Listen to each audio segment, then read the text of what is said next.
Good evening. My name is Jay Shaw, and I'm this year's chair of the VIP Distinguished Speaker Series. The VIP program is one of the many programs put on by the Undergraduate Business Council for the Red McComb School of Business. Today, I'm honored to introduce Dean Platt, Dean of the Undergraduate Students, and Mr. David Booth, CEO of Dimensional Fund Advisors. We will begin tonight with a Q&A between Dean Platt and Mr. Booth. Afterwards, we'll open the floor up to the audience. We would greatly appreciate it if you could refrain from leaving early and using electronic devices. Now, David Booth was the founder of Dimensional Fund Advisors in 1981 and is chairman and CEO currently. Mr. Booth has written numerous articles, including Diversification Returns and Asset Management, which won the Graham and Dodd Award of Excellence from the Financial Analyst Journal in 1992. Mr. Booth was awarded the 2012 Outstanding Financial Executive Award by the Finance Management Association International. Mr. Booth was selected for his background and accomplishments in applying financial theory research to the practical world of asset management, particularly for his pioneering work in index and small cap investing. The University of Chicago's Booth School of Business was named in honor of Mr. Booth, where he also serves as a lifetime member of the school's Business Advisory Council. Mr. Booth is also a member of the Board of Trustees of the University of Chicago, the University of Kansas Endowment Association, and he is also on the board of the directors of Georgetown University. Mr. Booth is also on the board of overseers for the Becker-Friedman Institute. In 2010, Investment News named Mr. Booth as one of the Power 20 in the financial services industry, and MutualFundWire ranked Mr. Booth 12th in the 100 most influential people in mutual funds. Mr. Booth received his MBA from the University of Chicago and his master's and bachelor's degree from the University of Kansas. Please help me in welcoming Mr. Booth and Dean Platt.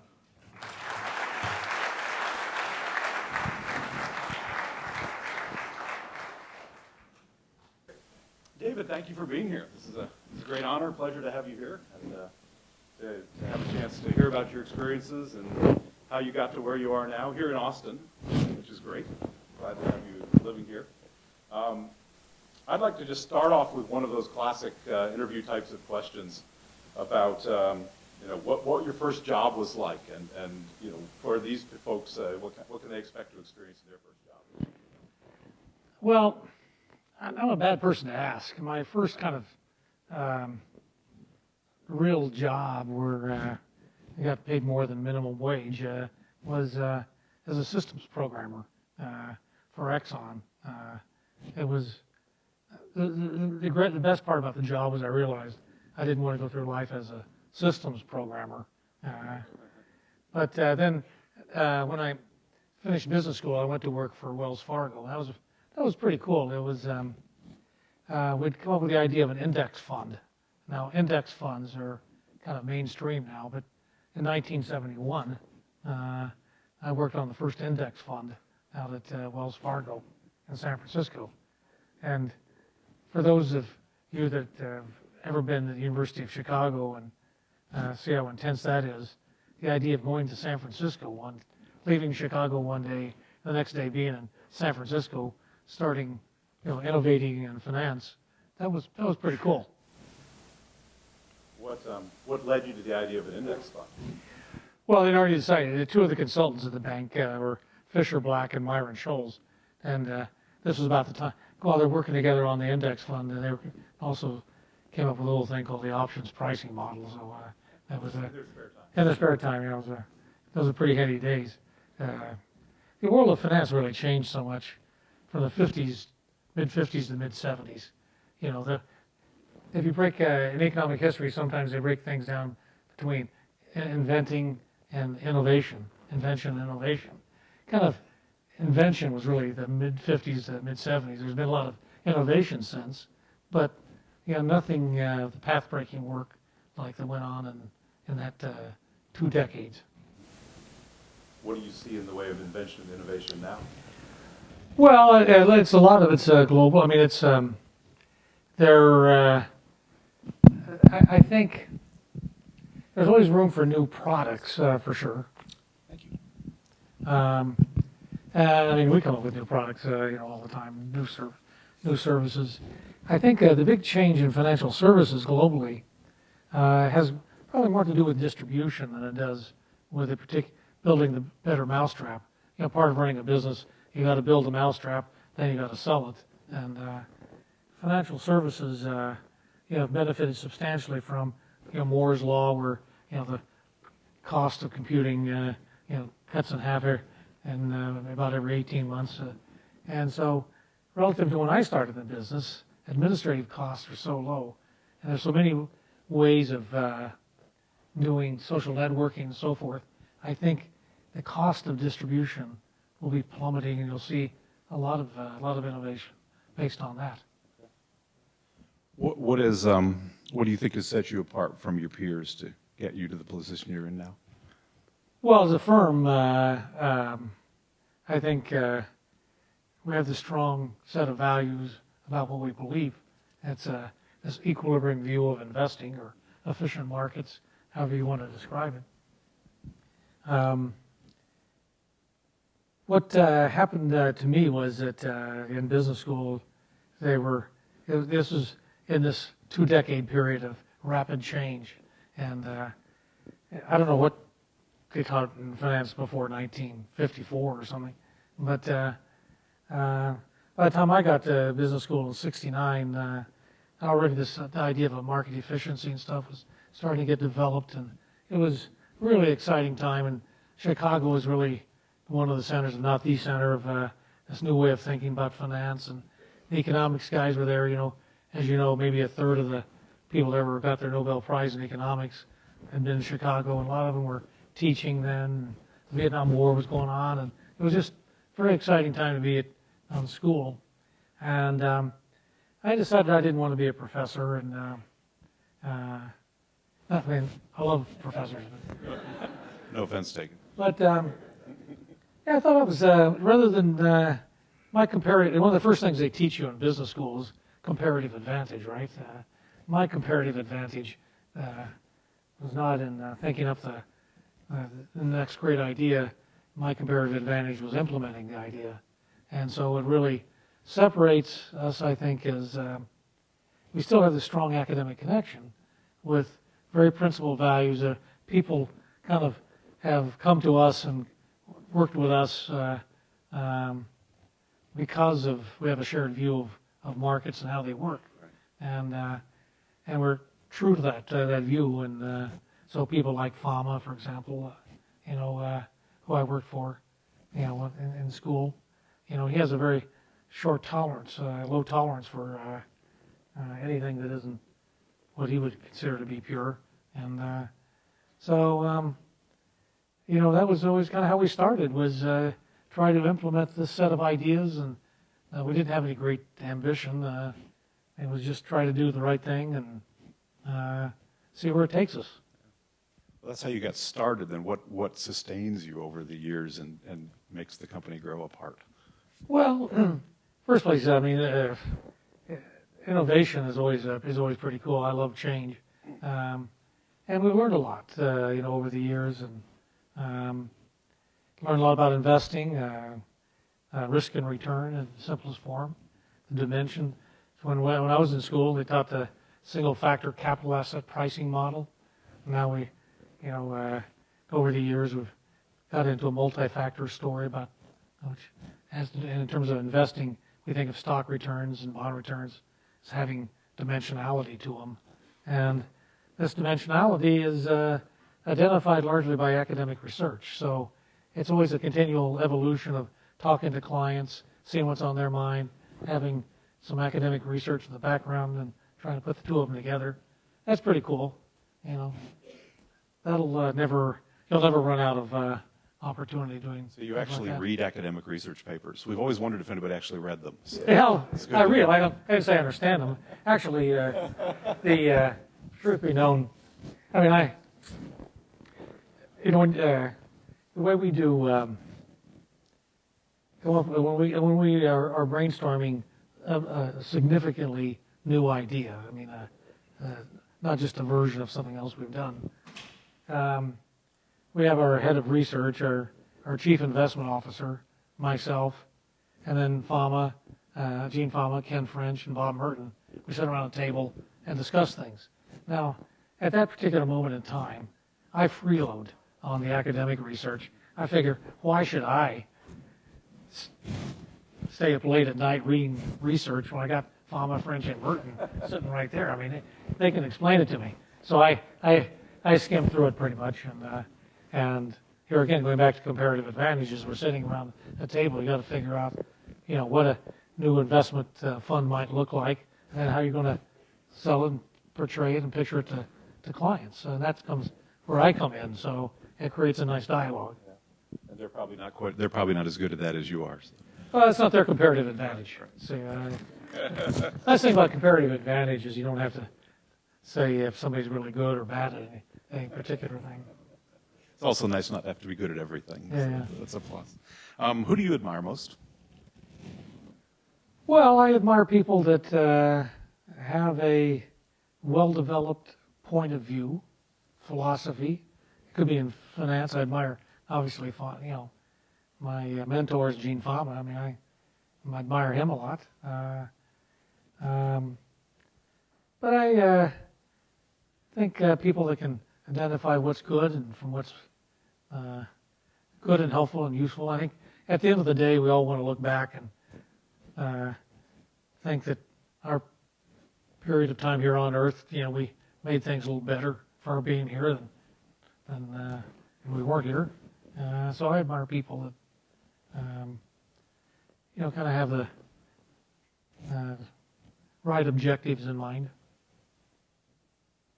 If I can ask, what's the biggest mistake you've made in your career?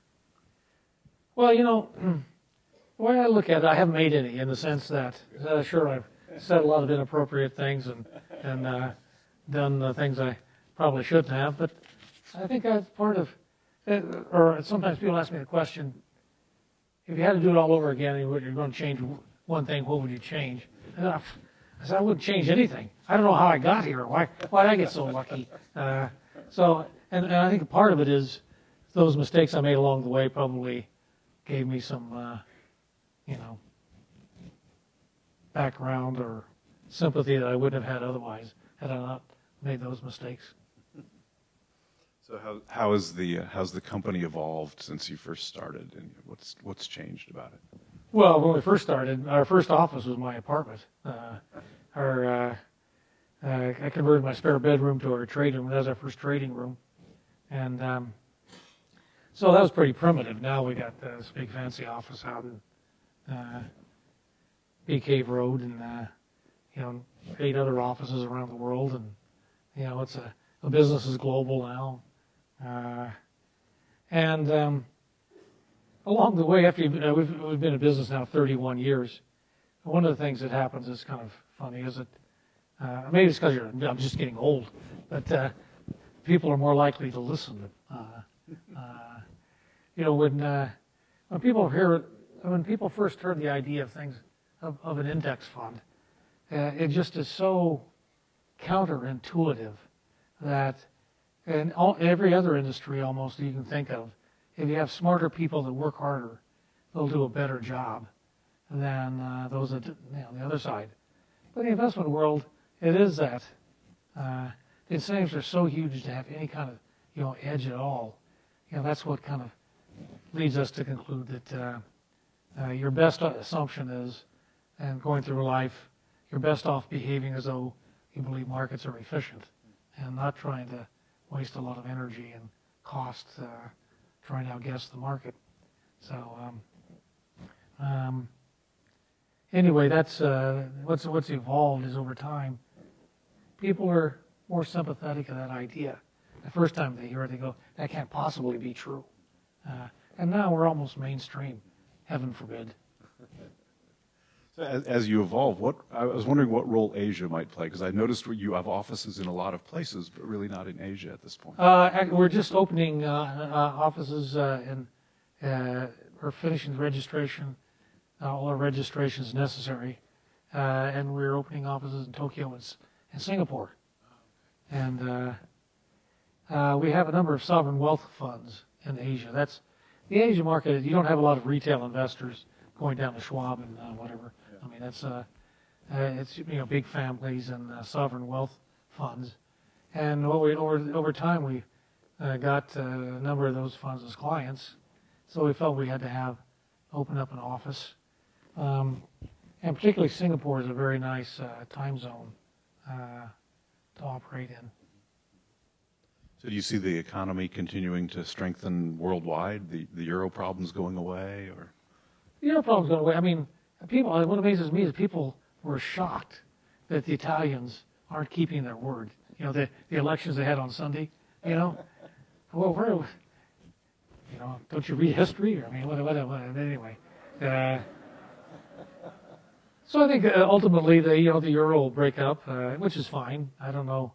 I would have voted against the euro myself if I lived in one of those countries. But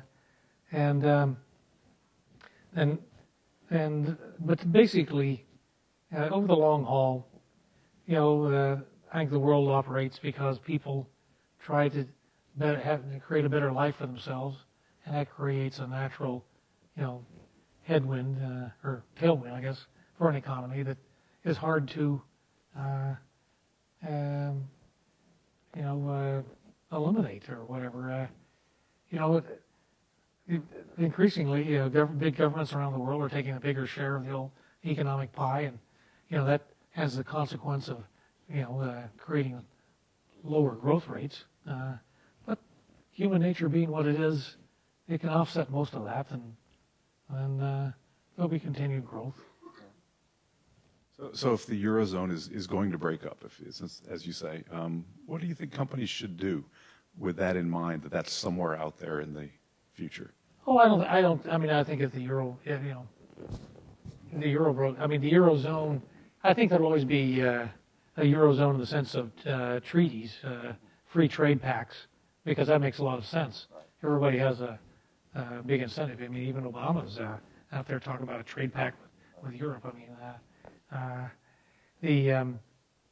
was thinking more the currency, I don't think will last, because that's basically a cartel, and cartels don't last unless you have a huge incentive to band together. You have, as you study cartels, I'm sure you study more than I have, basically eventually people start cheating and they break up. What inspired you to give back to the University of Chicago? And you've done that in a variety of ways, I should add, not just financially, but. Well, that was the transformative experience for me. When I was a kid grew up in a small town in Kansas, and my parents were very modest means and kind of typical family. Typical 50s family, let's call it. Father's knows best, nobody had any money, but it was nuclear family held together. And all of a sudden going to Chicago and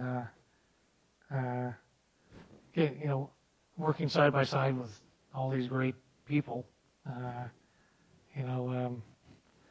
Merton Miller, Miller Modigliani, he was there, and Fama, and Friedman, these guys were just, professors, so not just professors, I didn't mean it that way, but they were very accessible.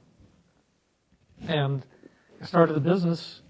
I had all these, not only Fama and French and Merton, but our mutual fund board. We have a series of mutual funds, and the independent directors of those funds are all have all taught at the University of Chicago. And in the early days when we were first getting started, and we started the firm.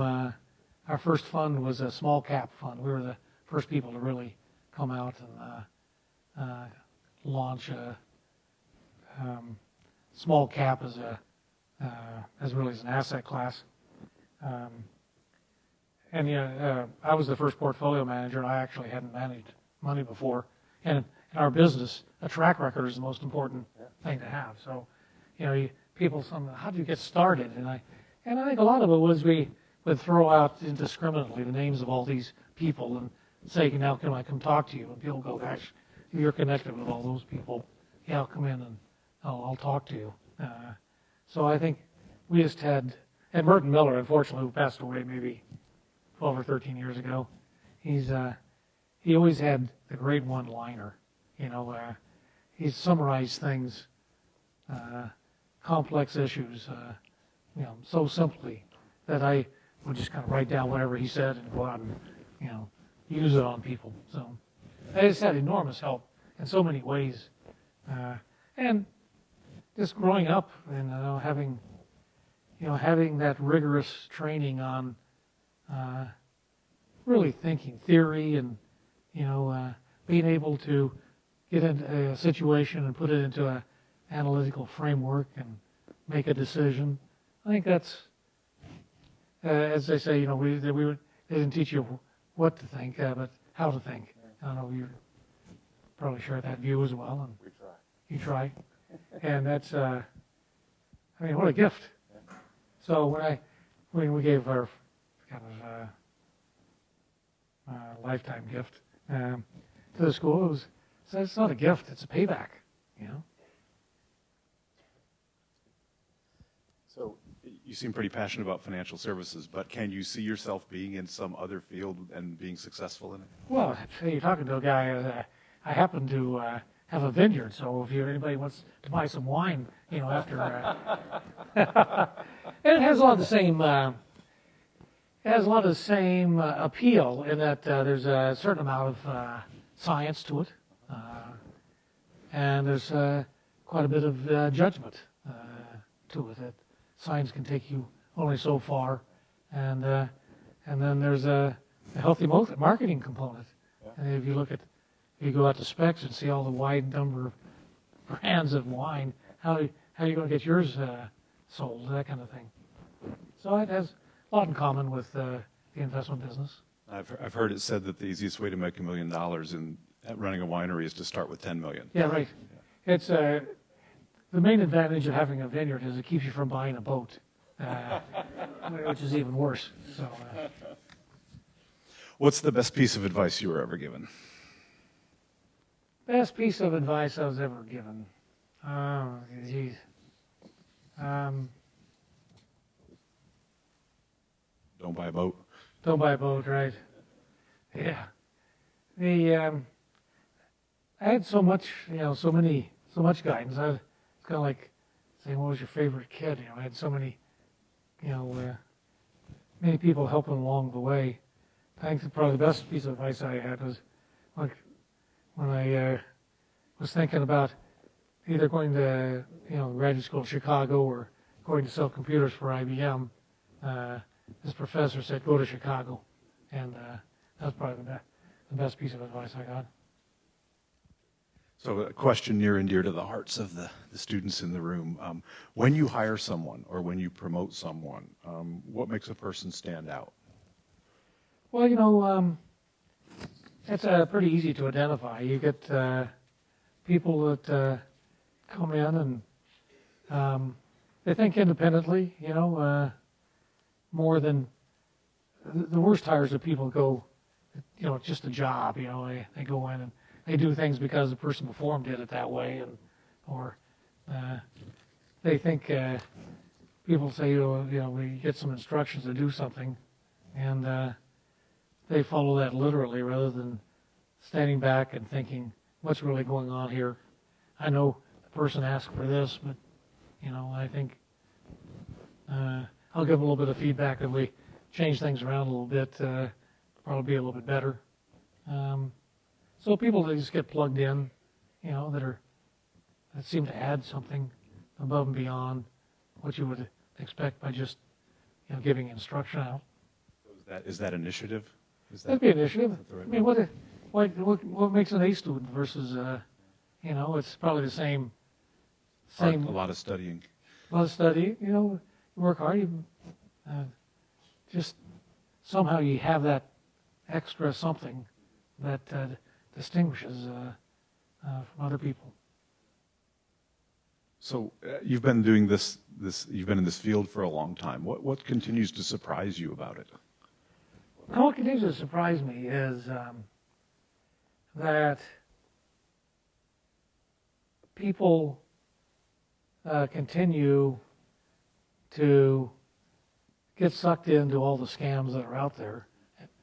I mean, it doesn't surprise me that there are people willing to scam them.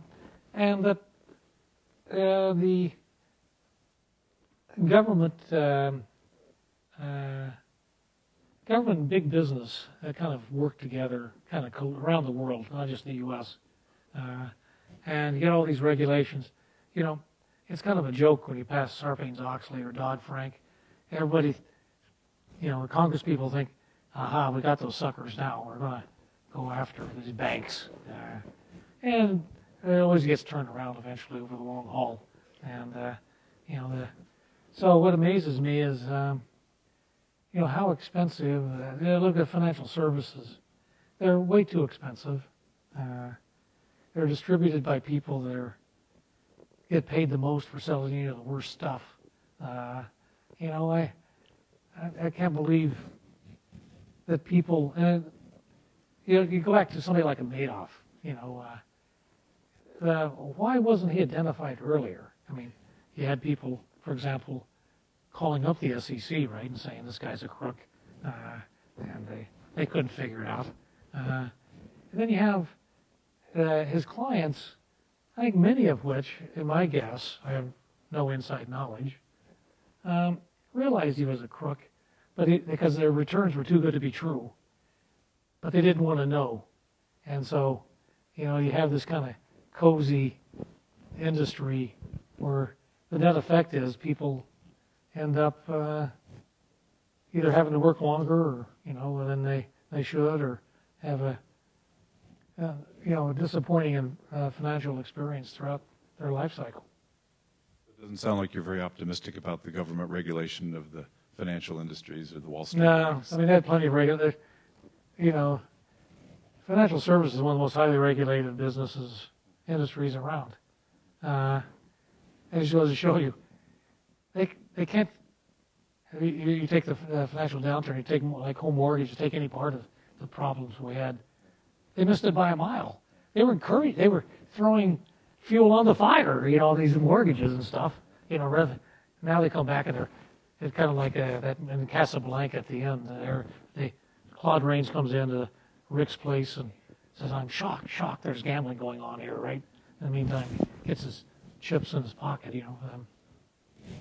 So that's kind of, it's, they're going after the wrong stuff. You know, it's easier, for example, take banking industry.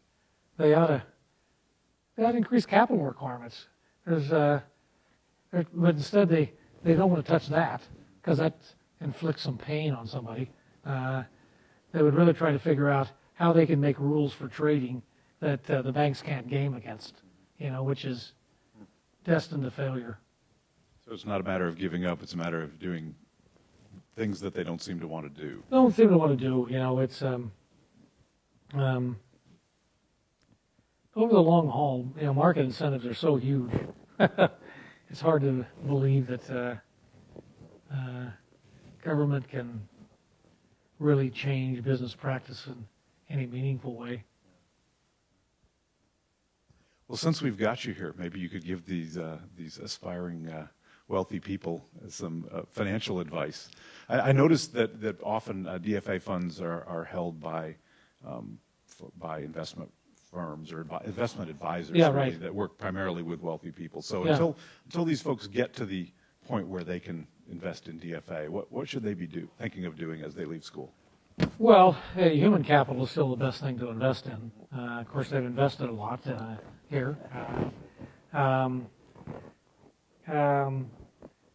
My view was that if you looked at how much real capital I had versus human capital, you know, it was a pittance. It really just didn't make that much difference. You know, I think clearly, you know, people should save more than they're going to, just like they should have studied. You know, shouldn't eat potato chips, you know, and probably ought to save quite a bit. But I think just keep the eyes open for opportunity. If you have a great idea, you can usually, and one of the good things about the good old U.S. of A. is that you can, you have a good chance of being able to finance it if it's really a good idea. And you know, there's ways of leveraging your human capital that way. I would also say that don't be in too much of a rush. You know, the first job you take, think of being there for a couple of years anyway. Just hunkering down, learning something new and different. There's plenty of time to ring the big bell. Well, this seems like a good point to open up the floor for some questions from students or others in the audience. Jay, are we ready for that? Okay.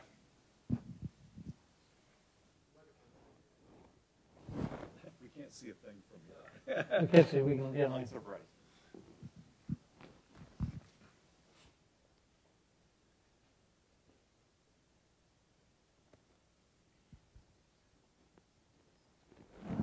So Jay, is the procedure that they should walk to a microphone if they have a question, correct? Okay, good. I don't know how to. Yeah, is it working? Okay. Hi, my name is Sabiha Islam, and I'm a freshman with an unspecified business degree. Two things before I ask my question. One, I'm also from Kansas, so that's really awesome. And second, thank you for coming. It is really great to meet you. The question I had for you is that you started a business when you were in business school. What advice would you have for students that want to be entrepreneurs? Well, a couple of questions you need to ask yourself if you want to be an entrepreneur. First is, whatever you're thinking about doing, if you win, what do you get? Too often in business, people have a great idea, and then their business is successful, and they realize they don't like it. So I would say make sure you enjoy, once you're successful, that you enjoy it. And kind of nuts and bolts, I think the first question people often don't spend enough time thinking about is, why would people buy my product versus other similar products? And what is the compelling argument that I have that will make me successful? And if you can't think of the compelling argument, then I wouldn't.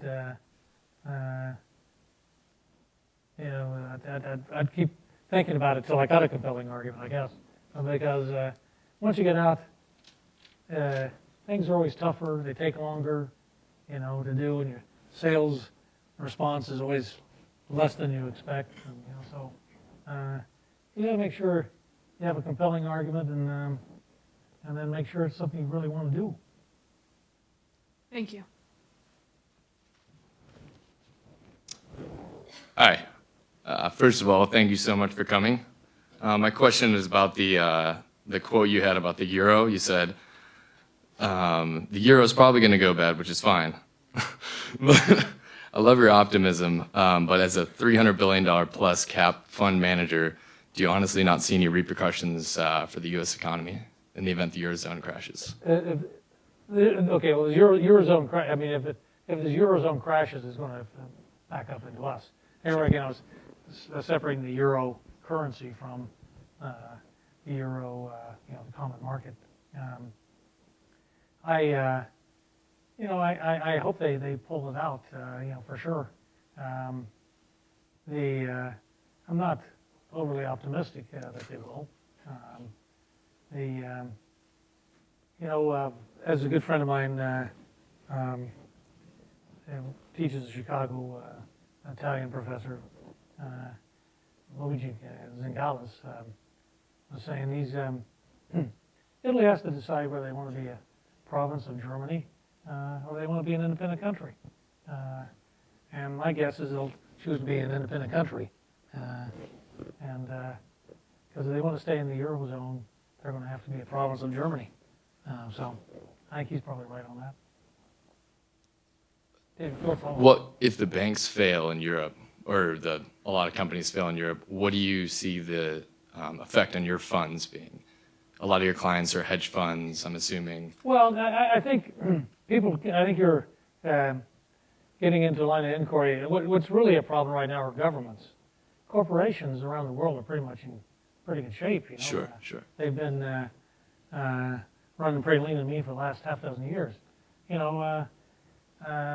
Mercedes-Benz did pretty well in World War II. I mean, mean, you know, it's the government didn't do so well for Germany, but the company did fine, and I think the companies will be fine. I don't know what, you know, the governments are going to have to come. You take the Mediterranean countries, the Southern European countries. They're either going to have to, you know, break their promises, you know, or have massive immigration, you know, or cut spending. I don't know what those are the only choices, but my guess is they'll end up having to break the promises. Sounds good. Thanks. Do you see a path to the end of the euro currency that doesn't involve catastrophic failures of companies and the kinds of things Yeah, the gentleman was thinking I of? think the euro. I think probably Italy's been well served by having their own currency that gets devalued every year, kind of like Argentina, and you know, it makes it kind of tough for them to operate when they're tied to the strong German currency. Hi, my name is Chelsea Carbonell. I'll be working for you in August, full-time All right. in consultant relationship. All right. Yeah? Well, then, ask me an easy question. Okay, then. Can you see yourself taking dimensional public? Dimensional what? Public. Oh. Long term, I think, yeah, it's likely to end up that way. Yeah, when you have a company, you know, either you're small, you're not worth much, or you end up being worth a lot, and that creates its own problems. Transgenerational problems are kind of a big problem with a firm like ours. In other words, it's not like maybe a shoe store where the new people come in can buy out the previous owner. So I think in order to handle transgenerational issues, we probably will have a public offering with impaired voting rights so that management can actually really run the company. All right. Thanks. Good. See you in the office. Tell I say hello once you come in. I will. Thank Okay, you. good. Hello, my name's Joseph Tatro, and I want to thank you for being here. And my question is, with your experience and position in the financial service industry and the economic downturn in 2008, what role do you see risk management playing in the near future? Well, risk management is really important. You know, what people found out in the downturn is that a lot of people found out that they were more risk averse than they thought. You know, it goes back to how financial services are bid, how financial services are sold, and that you know, often in the 70s and 80s, you have these brokers convincing people that, you know, if you really got the mojo, got some chops here, you would put all your money in equities, and so they took way too much risk, and so I think over the long haul, over the next generation, you're thinking about career paths and stuff. I think people will focus more attention on risk control, and you know, it's a growing. You know, people pay a lot more attention to it now than they did, you know, when I was getting started for sure, and they don't spend nearly enough time thinking about it now. So that's a good field to get into. All right, thank you. Yeah. First of all, thanks for coming, man. You talked about Chicago and the heyday of financial research, and so I was just curious, do you think it's shifted more towards Texas, or more to the point, why did you choose Austin as your headquarters? Well, yeah, or the natural place would be Chicago for us. But you know, first place, I think we selected Austin for the obvious reasons. We didn't have any particularly clever. I mean, what's not to like here, right? I mean, it's a nice lifestyle. Relative to big cities, it's more affordable than most big cities. It's a great environment for raising kids. You know, it's no state income tax. You know, it's been a home run for our firm. Most of our people moved from Santa Monica, where we still have worldwide. To give you a little background, we have about 700 people. About 400 people are here. Still have about 100 people in Santa Monica. So we originally we were going to have the two offices be about the same size, but on a largely voluntary basis, people just gravitated to Austin, which I think is pretty cool. That's the strongest statement about I could think of, really, of talk about how good Austin is people chose to come here and nobody's gone back. Yeah, the view from y'all's office is pretty amazing. Yeah. I have to say. Thank I you. love it here, yeah, it's great. Hi, thanks for doing this. I'm a freshman here, and I definitely say that I guess the transition into college has been tough and definitely a low point for me. I was just gonna ask if you could identify a low point in your life, and what got you through it, and what was your mindset before and after? Yeah, I remember I had one real low point. This is outside the family, and things like that. I remember I was out of business school a few years. I was working for a company, and I really wasn't going anywhere particularly. And I called up my first boss at Wells Fargo and I said, I'm really disappointed in my company. And he said, are you disappointed in them or are you disappointed in yourself? And I wrote, a little click went off and go, yeah, I was really disappointed in myself. And I just took corrective action after that. But that was a low point, is just soul searching. Another low point actually was, since we talked about Chicago, I was in a PhD program, and I'm not a PhD student type. I finally hit me. I was working for Fama, so I had a big fellowship. Everything was going great, except then I went home for Christmas, and I lived in Kansas. I went down to my grandparents. They lived in this house with having outdoor toilet. They didn't have indoor plumbing, and a linoleum floor in the living room, and the dining room, and so all the relatives were there, and most of them were sunburned from here down, and missing a bunch of teeth, and they were just having the time of their life, and I was totally stressed out. I'm going, what's wrong here? And I realized then they had life figured out.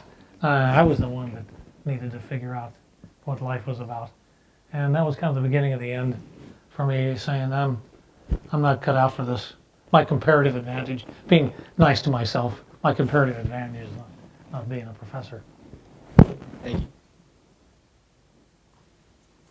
Hi there, I'm Stephanie Dyer, and I'm a fourth-year MPA student.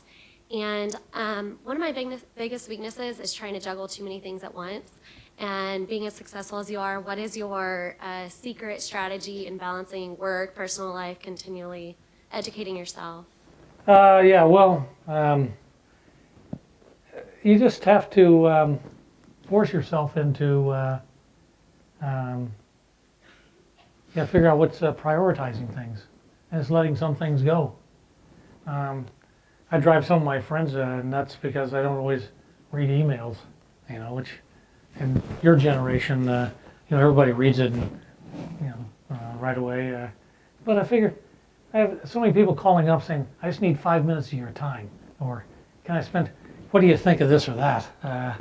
And if I were really a nice person, I would respond to all of that. But, at some level I worry about me, and if I'm going to get through all of this, doing the things I want to do, I can't be, responding to every email I get. So you just, prioritize things. Fama, I've mentioned his name so many times today. He's the world's best at it. He doesn't do anything unless he really wants to do it. So it's hard for me, for example, I used to go to all these gala affairs, where my wife will tell me, we got this gala to go to, put on a tux, go, I don't like doing that, so I don't do it very much anymore. It's not that they're bad, it's just, that's how you prioritize things. You figure out what's important to you, do those things, a handful of things, and forget a lot of the stuff, ignore most of the stuff that's going on around you. Don't be too nice a person. Thank you. Yeah. Yes, my name is Henry Tan. I just, because you are a pioneer for the index fund, I just wondering, for S&P 500, basically it's a collection by the Standard & Poor's. and why don't you like somebody else like a collection of like a couple hundred like stocks that can outperform like the S&P like in the long run. Let's say like Russell 2000 like is outperforming for the over the S&P like for the, like almost in any period over like 1 year or so. So, and I just wondering like how do you define the like market, or and also what's your opinion on the like active investing like Warren Buffett's and or George Soros their strategy? Thank you. Okay, well, it's kind of like the investment philosophy, and how can anybody believe in this crazy thing called efficient markets, huh? Or this equilibrium view of markets is our philosophy. Hey, look, Warren Buffett's done a fabulous job. When people say, well, why should I give all my money to Warren Buffett? I go, look, how much money do you have with him? Oh, I don't have anything invested with him. Well, if you think he's so smart, why don't you have all your money with him? Now, it's really difficult. You're always going to have exceptions to any kind of model or theory, and maybe Warren's the proof that my ideas may not be exactly right. Actually, our philosophy, we know at some point, we know that markets can't literally be. I know a lot of you, particularly freshmen and stuff, haven't studied, finance yet. But this notion of equilibrium in markets can't literally be true to the net, to every little detail. But it's a good working hypothesis, and it's the best way to go for most people. Best way for people to go through life. Anyway. Okay, all right. Thank you. Yeah. Hi, Jamie Krasnoff, senior finance major. I have a two-part question. First, if you don't have rich friends and family, how do you raise your first fund? And secondly, if your first fund doesn't go well, how do you raise your second fund? Well, I wouldn't know about the last one, but with respect to the first one, hey, look, the idea came to start Dimensional. I was a single guy in New York. This was, the disco era, So I enjoyed living in New York, which meant I had no money. But my attitude was, hey, look, if I want to start a business, if it's really a good idea, I'm probably better off getting outside financing anyway. Because if I can't get the outside financing, it's probably not that good an idea. So that's kind of your first kind of reality check. And so I talked to friends about what I wanted to do, and one of them said, gosh, are you looking for some money? And I said yes, and that's how I got the money. I don't, maybe the first time, as you're just getting out of school and stuff and getting used to business, the idea of trying to raise capital is pretty daunting. But once you gain a little bit of experience, I think you find that for good ideas, I don't think capital is the constraint in the U.S. I think it's a constraint in a lot of emerging countries. That's why they're emerging. But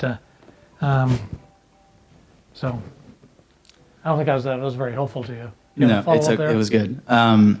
Have you seen any really young guys be successful at raising capital for their own ideas? Oh, sure.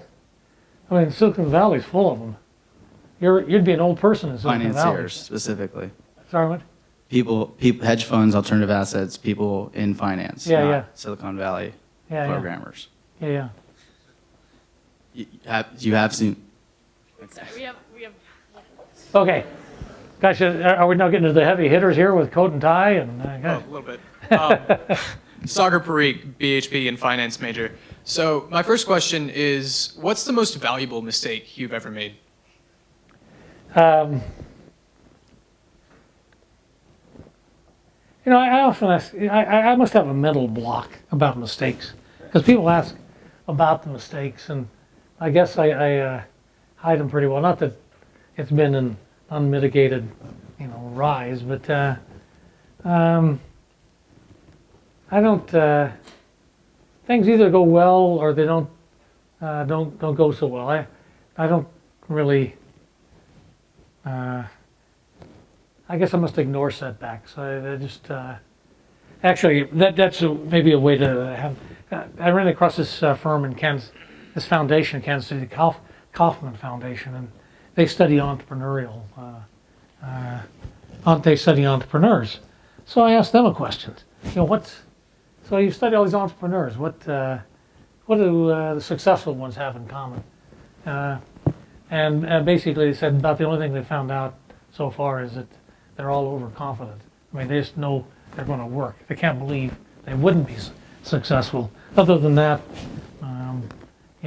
so you just, people like that, I guess I must be in that camp. You just, mistakes, you just let them fly by.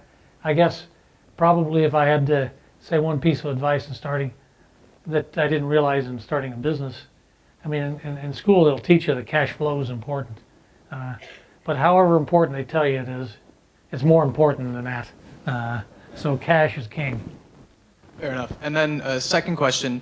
When you're conducting risk analysis, a fundamental trait of humans in general is they're risk averse. And that's, almost evolutionary. So how do you account for that when you're generating models and you're analyzing funds? We ignore utility functions. It's just, we just say, hey, look, here's research has identified, as let's say on the equity side, the following dimensions of expected returns. And here's some things you might think about in terms of the overall risk characteristics. Our client, so you start to ask yourself, who would be the natural bearers of those kinds of risk? And those are typically long-term investors.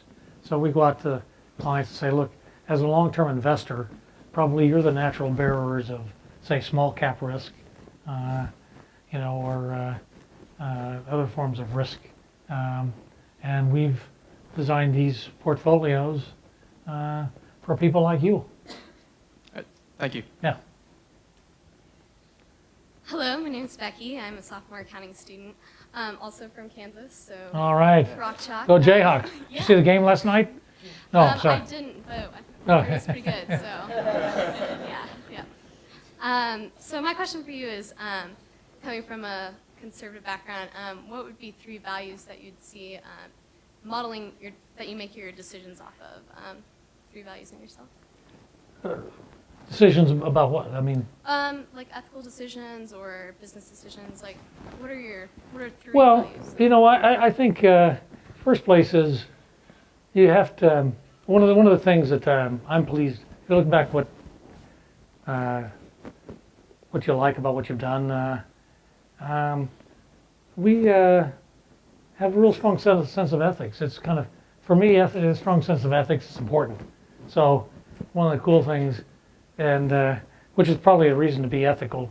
I mean, if you're an ethical person, you get to hang around ethical people. I mean, yeah, ethical people don't hang around unethical people, So I think one of the pleasant surprises, actually, it's probably one of the unknown secrets of business, which is if you're honest, people flock to you. I mean, it's the darndest thing.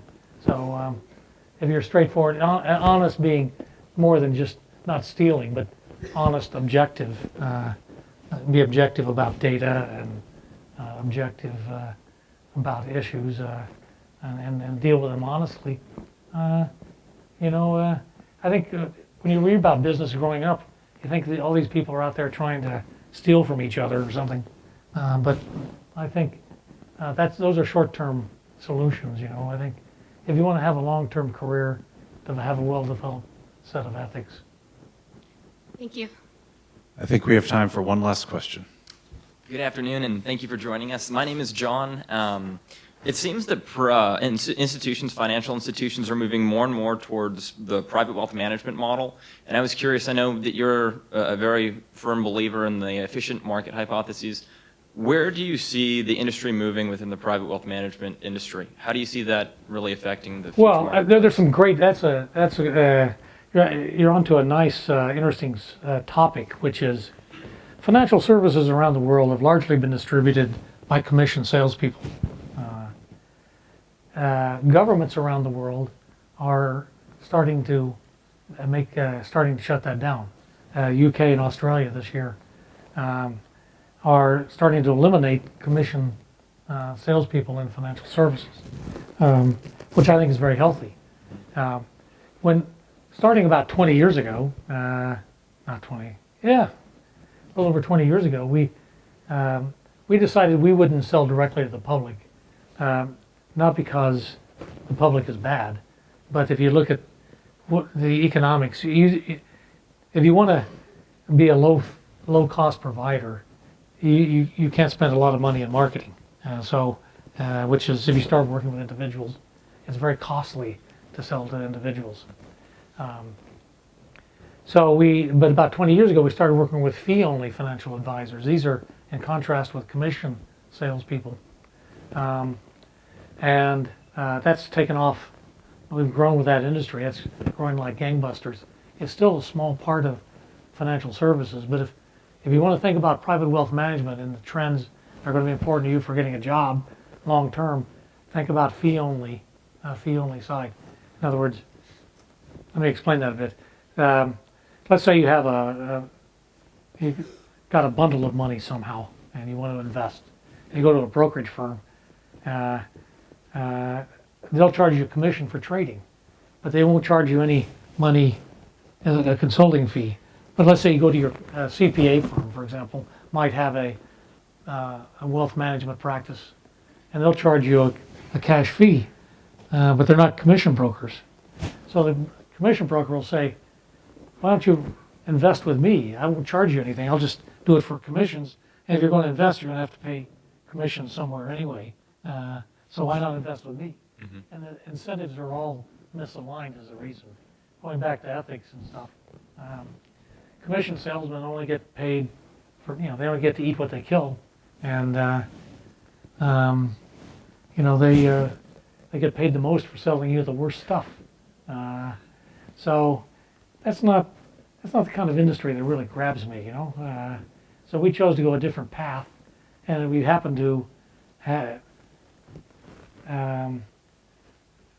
because we thought that was the right thing to do, and it turns out that's really where the industry is going, and so I think that's the big change. So how would you say that fundamentally will change the industry moving forward? I guess to hone in a little more there. Well, the thing about a person that's charging you money to invest your money, the person's got to be worth something, or you're not going to pay it very long. So the challenge is, so I think that will create huge incentives to create better and better services, and so I'm optimistic.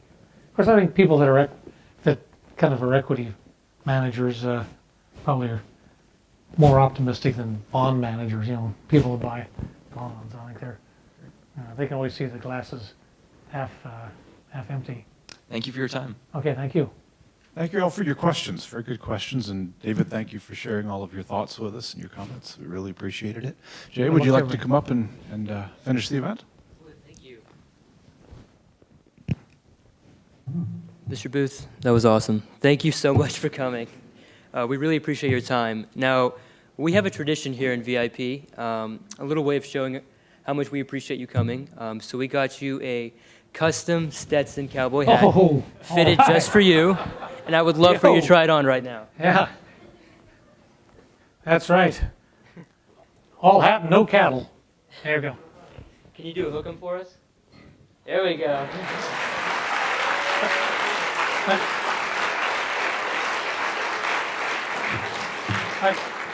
I have to tell you a story. When I first moved here, everybody's going around like this. This was during the financial downturn. I thought they were doing Chapter 11. Thanks so much, everybody. Have a good day. Thank you very much.